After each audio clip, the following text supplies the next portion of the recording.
नमस्कार, नवीन न्यूज में आपका स्वागत है। देखते हैं आज बिहार विधानसभा चुनाव में टिकटों के बंटवारों के बाद बांका जिले की राजनीति में जबरदस्त उथल पुथल मच गई है। कई पुराने और असंतुष्ट नेता अब अपना नया राजनीतिक ठिकाना ढूंढ रहे हैं, जिसके चलते जिले के सियासी समीकरण पूरी तरह से बदल गए हैं। दल बदल की तेज रफ्तार और बागियों की बढ़ती सक्रियता ने चुनावी माहौल को बेहद दिलचस्प बना दिया है। कई पुराने नेता अब अपने नए राजनीतिक ठिकाने तलाशने में जुट गए हैं। जो नेता कल तक जदयू के तीर की आलोचना करते नहीं थकते थे, आज वही तीर का दामन थामते नजर आ रहे हैं। दल बदल और बागियों की बढ़ती सक्रियता ने जिले के सियासी समीकरण को पूरी तरह से बदल दिया है। बिहार के दरभंगा व्यवहार न्यायालय के प्रधान सत्र न्यायाधीश शिव गोपाल मिश्रा ने एक महत्वपूर्ण फैसला सुनाया है, जिसमें प्रधानमंत्री नरेंद्र मोदी और उनकी मां के खिलाफ आपत्तिजनक शब्दों का इस्तेमाल करने के मामले में आरोपी की जमानत याचिका खारिज कर दी गई। सिंहवाड़ा थाना क्षेत्र के एक आरोपी की नियमित जमानत और जाले थाना क्षेत्र के दूसरे आरोपी की अग्रिम जमानत याचिका अदालत द्वारा अस्वीकार कर दी गई है। घटना 27 अगस्त 2025 को दरभंगा के अतरबेल चौक पर हुई थी। इस दिन लोकसभा प्रतिपक्षी नेता राहुल गांधी और बिहार विधानसभा प्रतिपक्षी नेता तेजस्वी यादव के नेतृत्व में इंडिया गठबंधन ने मत अधिकार यात्रा का आयोजन किया था। इस यात्रा के दौरान मंच से प्रधानमंत्री नरेंद्र मोदी और उनकी दिवंगत मां के खिलाफ आपत्तिजनक शब्दों का प्रयोग किया गया था। भाजपा ने इस घटना को महागठबंधन की नफरत भरी राजनीति बताते हुए कड़ी निंदा की। इस मामले में लोक अभियोजक अमरेंद्र नारायण झा ने दोनों जमानत याचिकाओं का कड़ा विरोध किया। उन्होंने अदालत को बताया कि आरोपियों ने सुनियोजित तरीके से समाज में विद्वेष फैलाने का प्रयास किया। वीडियो साक्ष्य और गवाहों के बयानों के अधिकार पर पीपी ने तर्क दिया कि यह घटना महज व्यक्तिगत टिप्पणी नहीं बल्कि राजनीतिक साजिश का हिस्सा थी। कोर्ट ने इन तर्कों को स्वीकार करते हुए दोनों याचिकाएं खारिज कर दी। बिहार के मुख्यमंत्री और जदयू के नेता नीतीश कुमार ने राज्य के लोगों से एक बार फिर एनडीए को वोट देने की अपील की है। उन्होंने कहा कि अब बिहारी होना गर्व की बात है। राज्य के समग्र विकास के लिए एनडीए सरकार का बने रहना जरूरी है। अपने ऑफिशियल एक्स अकाउंट से भेजे गए वीडियो मैसेज में मुख्यमंत्री नीतीश कुमार ने कहा कि उनकी सरकार बनने के बाद से बिहार में कानून व्यवस्था की स्थिति में उल्लेखनीय सुधार हुआ है। मुख्यमंत्री ने कहा कि लोग जानते हैं कि 2005 से पहले बिहार की स्थिति क्या थी। हमने सत्ता में आने के बाद सबसे पहले कानून व्यवस्था की बहाली पर ध्यान दिया और राज्य में कानून का राज स्थापित किया। आज बिहारी होना लोगों के लिए गर्व की बात है। जब हमने राज्य की बागडोर संभाली थी, तब बिहारी कहलाना अपमान की बात होती थी। तब से लेकर अब तक हमने पूरी ईमानदारी और मेहनत से आपकी सेवा की है। मुख्यमंत्री नीतीश कुमार समेत एनडीए के प्रमुख नेताओं ने बिहार चुनाव पर संयुक्त घोषणा पत्र जारी कर दिया। इस पर जारी सियासत के बीच पीएम नरेंद्र मोदी ने भी अपनी प्रतिक्रिया दी है।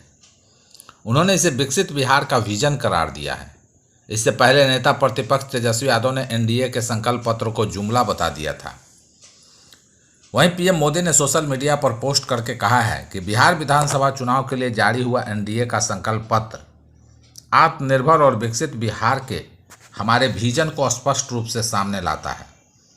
इसमें यहाँ के किसान भाई बहनों, युवा साथियों और माताओं बहनों के साथ ही राज्य के मेरे सभी परिवारजनों के जीवन को और आसान बनाने के लिए हमारी प्रतिबद्धता दिखाई देती है। पीएम ने यह भी कहा कि बिहार के चौतरफा विकास के लिए राज्य की डबल इंजन सरकार ने कोई कोर कसर नहीं छोड़ी है, जिससे हमारा यह राज्य बड़े बड़े बदलाव का साक्षी बना है। बिहार विधानसभा चुनाव का प्रचार अभियान रैलियों और सियासी बयानबाजियों से भरा रहा, लेकिन खराब मौसम ने कई नेताओं के कार्यक्रम को प्रभावित कर दिया है। तेज हवा और बारिश के कारण केंद्रीय गृह मंत्री अमित शाह का हेलीकॉप्टर पटना एयरपोर्ट से उड़ान नहीं भर सका, जिसके चलते वे सभाओं में शामिल नहीं हो पाए और उन्हें वीडियो संदेश के जरिए जनता से रूबरू होना पड़ा। उन्होंने केंद्र व राज्य सरकार की योजनाओं का जिक्र करते हुए पीएम किसान सम्मान निधि बढ़ाने और जीविका दीदी समूहों को अधिक वित्तीय सहायता देने की बात कही। सियासी हमलों और जवाबी वारों के बीच प्रियंका गांधी ने बेगूसराय के बछवाड़ा में जनसभा से बिहार में अपनी चुनावी शुरुआत की। उन्होंने नीतीश सरकार और केंद्र पर निशाना साधते हुए डबल इंजन मॉडल को एक दिल्ली संचालित सिंगल इंजन बताया और रोजगार पलायन, निजीकरण और पूंजीपति हितैषी नीतियों को लेकर सवाल उठाए। इधर भाजपा नेता पवन सिंह ने बिहार के विकास की तुलना 15 साल पहले से कर राज्य की प्रगति को गर्व का विषय बताया, जबकि गिरिराज सिंह ने एनडीए के संकल्प पत्र को युवाओं, महिलाओं और उद्योगों के विकास का खाका करार देते हुए विपक्ष को घेरा। मोकामा में बिहार की चुनावी राजनीति को लेकर एक बार फिर से खलबली मची हुई है। कई समीकरण बनते बिगड़ते दिख रहे हैं। मोकामा और उसके आसपास के इलाके में तनाव का माहौल है। दुलारचंद यादव के स्वजातीय गोल बंद हो रहे हैं। अगर यादवों की गोलबंदी हुई तो इसकी प्रतिक्रिया में भूमिहार भी एकजुट हो जाएंगे। ऐसे में राजद के भूमिहार प्रत्याशियों की मुश्किलें बढ़ जाएंगी। जिन सीटों पर भूमिहार बनाम यादव की लड़ाई है, वहां का चुनावी परिदृश्य भी बदल जाएगा। मोकामा में राजद ने भूमिहार जाति की बीना देवी सूरजभान सिंह की पत्नी को ही अपना उम्मीदवार बनाया है। मोकामा के अलावा बाढ़, लखीसराय, सूरजगढ़ा, बड़बीघा, वारसलीगंज विधानसभा सीटों पर अब नए समीकरण बनने के आसार हैं। इसके पहले भी अनंत सिंह मोकामा में अग्नि परीक्षा से गुजरे हैं, लेकिन उनके लिए लालू यादव, नीतीश कुमार, भाजपा, लोजपा कोई फैक्टर नहीं है। कारण कि 2015 में जब अनंत सिंह जेल में बंद थे, लालू, नीतीश एक होकर उनका विरोध कर रहे थे। लोजपा, भाजपा भी विरोध कर रही थी, लेकिन इसके बाद भी बिना एक दिन प्रचार किए अनंत सिंह चुनाव जीत गए थे। अनंत सिंह की चुनावी जीत बिहार की राजनीति के लिए एक आश्चर्यजनक घटना है। राजनीतिक पंडित भी इसका सटीक विश्लेषण नहीं कर सकते। आज के दौर में क्या यादव, कुर्मी, पासवान जैसी मजबूत जातियों के विरोध को झेलकर कोई चुनाव जीत सकता है? लेकिन अनंत सिंह पर यह सवाल लागू नहीं होता, वे जीत जाते हैं। अनंत सिंह के सामने भाजपा का स्वर्ण और बैस कार्ड भी फेल हो जाता है। कोई ऐसा व्यक्ति जो बिहार की प्रचलित जातीय समीकरण और विचारवाद से परे हो, बेअसर हो, उसे रेयरेस्ट ऑफ रेयर पॉलिटिशियन ही माना जाएगा। बिहार में आगामी विधानसभा चुनाव को देखते हुए उत्तर प्रदेश, बिहार के सीमावर्ती इलाकों में सुरक्षा बढ़ा दी गई है। भारतीय रेलवे भी अलर्ट मोड पर है और ट्रेनों में लगातार चेकिंग अभियान चलाया जा रहा है। इसी क्रम में पंडित दीनदयाल उपाध्याय जंक्शन पर जीआरपी और आरपीएफ ने एक संयुक्त कार्रवाई की। इस दौरान बनारस से बिहार ले जाया रहा है तो 24,40,000 रुपये जब्त किए गए। पुलिस अब यह पता लगाने में जुटी है कि यह धनराशि कहीं बिहार चुनाव में उपयोग के लिए तो नहीं लाई जा रही थी। सूचना मिलने पर जीआरपी ने इनकम टैक्स और संबंधित एजेंसियों को भी अवगत कराया। बिहार चुनाव के मद्देनजर ट्रेनों में सघन चेकिंग अभियान जारी है। इसी दौरान अमृतसर से हावड़ा जा रही पंजाब मेल एक्सप्रेस ट्रेन से एक संदिग्ध युवक को पकड़ा गया।